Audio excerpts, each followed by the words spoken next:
Hey, what's going on, guys? What's happening? YouTube, you guys have tuned into Rules for Rebels. In today's video, we're going to be covering a story from Vice World News. And the title of this article is Companies Are Getting Rid of Drug Tests Because They Can't Find Enough Workers. The global labor shortage is forcing companies like Amazon to stop punishing employees for recreational drug use. The whole concept of drug testing, especially for drugs like marijuana, is archaic, stupid, and really has no kind of basis in reality. First off, a lot of jobs, it really doesn't matter if you use drugs. It doesn't really affect workplace safety at all. And even if you're driving a forklift or driving a truck or something like that, we should really be concerned about whether you're impaired, not about whether you have marijuana in your system from 30 days ago. Companies could have done impairment testing, right? Make somebody walk a line, make their eyes follow a pen, make sure somebody's not impaired at work. But it's always been kind of odd to me how you can have an employee who, drinks till 3 in the morning every night and comes into work and is probably tired, hungover, maybe even still residually somewhat drunk. Or you could have an employee who, smokes a joint at 9 o'clock at night, watches an episode of The Walking Dead, falls asleep, gets plenty of good sleep, and comes into work well rested, relaxed, and ready to work. Yet one is a good guy and one is a bad guy. We've talked a lot about the worker shortages and supply chain shortages in recent weeks and recent months. And this trend had already kind of started, I think, within the past year or two. I forget if it was New York City or New York State had actually outlawed drug testing for marijuana, period. I believe they also don't allow people on like probation or parole to be drug tested for marijuana, or failing a drug test for marijuana isn't a reason to be sent back to jail. So this is a trend we've been seeing. Even a couple of years ago, I remember I would start seeing job advertisements that would say like, "We drug test, but not for marijuana." And I think it kind of started with a lot of smaller businesses saying, look, it really doesn't matter. We don't need to drug test people for marijuana. It definitely cuts down on your pool of workers, right? Like a lot of people smoke weed, and a lot of people, even if they don't smoke weed, don't necessarily want an employer dictating to them what they can do outside of work. And now that marijuana is legal in more and more states, it's even kind of more ridiculous that we have drug testing. Like, we're not going to allow our employees to engage in this activity that's legal in our state. Um, but the worker shortage has kind of sped this up. I've read a couple articles about this recently. I saw one article from, I think it was a warehouse or something like that, that said if they put out a sign that says we're hiring, they'll normally get about 100 applicants. If they put out a sign that says we're hiring and we require drug testing, that pool of applicants goes from about 100 people down to 4 or 5, maybe 6 people. Right now, 70% of businesses worldwide report they're having trouble finding workers and hiring people. According to this article, about 10% of workplaces are getting rid of drug testing requirements. Now, in the past, one excuse we often heard was, oh, well, their insurance companies require them to drug test. It's not necessarily that companies want or need to drug test people, but their insurance companies want to drug test people. So I'm not sure how that's changing or how companies are getting around this, but we are seeing not just small and medium-sized businesses getting rid of drug testing, but even huge corporations like Amazon. So without further ado, let's get into this article. In the midst of a global labor shortage, employers around the world are doing away with drug tests in a desperate bid to attract more job applicants, fill more roles, and retain more workers. A survey conducted by staffing firm Manpower Group and released this week indicated that 9% of more than 45,000 employers worldwide were eliminating job screenings or drug tests as an incentive to attract and retain in-demand talent. That equates to some 4,050 employers from 43 countries who are willing to turn a blind eye to workers' recreational drug use if it means filling vacant positions.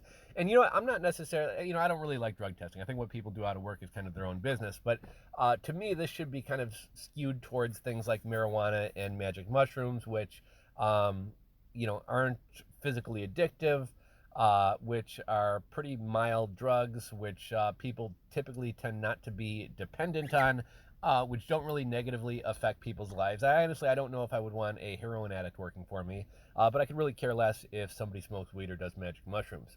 The global talent shortage shows no signs of letting up, with 69% of employers reporting difficulty filling roles. The survey reported in its executive summary, overall, it added the employment outlook is optimistic, particularly for employers that are prepared to adapt to a new world of work and offer incentives to attract the talent that they need. Last month, a report by Deloitte noted that this global talent shortage is coinciding with elevated unemployment rates in places like the United States, the United Kingdom, Canada, and Australia as economies start to reopen following crippling COVID-19 lockdowns.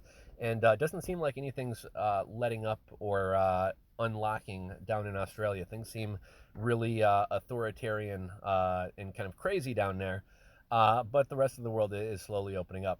Not only are more individuals finding themselves out of work, but employers are also experiencing difficulty in attracting and hiring qualified candidates. Screening measures like drug tests, which threaten to weed out candidates from an already small talent pool, only complicate things further.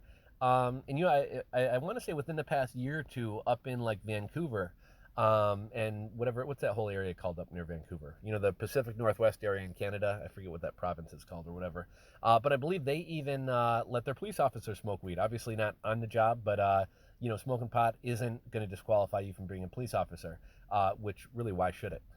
Some of the world's biggest companies have already cottoned to this and started to adapt their hiring protocols accordingly. In June, Amazon, the second biggest global-based employer out of the U.S., announced it would no longer test for marijuana in its pre-employment drug testing screening for jobs not regulated by the U.S. So I believe, U.S. Department of Transportation. So I believe if you are a truck driver, the federal government does require people drug test if you're a contractor of the U.S. government or for like dot jobs. But outside of that, they're not going to drug test for marijuana. This was a substantial change that would allow the company to move closer to its long-term vision of becoming the Earth's best employer. That's a joke. According to Dave Clark, Amazon CEO of Worldwide Consumer. In the past, like many employers, we've disqualified people from working at Amazon if they tested positive for marijuana use, Clark said in the announcement. However, given where state laws are moving across the U.S., we've changed course. Amazon also advised delivery partners, contractors who own and operate delivery vans emblazoned with the Amazon logo, to clearly advertise to people applying for driver positions that they don't test for cannabis use, claiming that the move could increase applications by 400%, Bloomberg reported. The company claimed that screening for marijuana cuts the prospective worker pool by up to 30%. As Clark suggested, Amazon's shift was partly motivated by changing legislation around the use of marijuana in the U.S., and other studies have highlighted the ways in which these changes have impacted employers and forced them to review and update their drug screening policies. An employer drug testing survey released last year by Current Consulting Group found that 36% of poll respondents who were planning to remove marijuana from their testing panels were doing so because they were experiencing delays or cannot fill positions due to high marijuana positives. Even in countries where marijuana isn't being decriminalized, though, drug tests have been causing headaches for employers. In Western Australia, small businesses across a range of industries reported an increased difficulty in filling labor shortages ever since the state government introduced mandatory drug testing policies in November of 2020.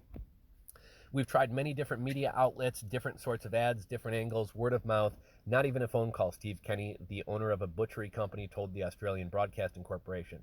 If we put up a sign, we would easily get 40 or 50 applicants, but if the sign says must submit to drug testing, it's down to 4 or 5. With talent shortages plateauing at around a 15-year high, many employers around the world are deciding that something has to give, and for several thousand of them, that's drug tests. Other popular incentives to attract workers and close the labor gap involve offers of more flexible working hours, offered by 39% of polled employers, increased wages, offered by 31% of employers, and financial benefits such as extra vacation days, offered by 20% of employers. So good to see. Drug testing never made much sense. It's really none of a company's business what you do outside of a work, as long as it doesn't affect your performance in work. Would love to hear what you guys think about this. If you guys own businesses or work for businesses, has your company or the company you work for gotten rid of drug testing? How has it affected hiring? Have they been able to get more employers in? How do you feel about drug testing as a whole? Is there a place for it, or is it kind of antiquated and employers getting up in people's businesses? As always, would love to hear your guys' thoughts. Go ahead and drop a comment down below. If you're not subscribed to the channel, go ahead and click that subscribe button below. Ring the bell, all that good YouTube jazz, and we will catch you guys on the next video.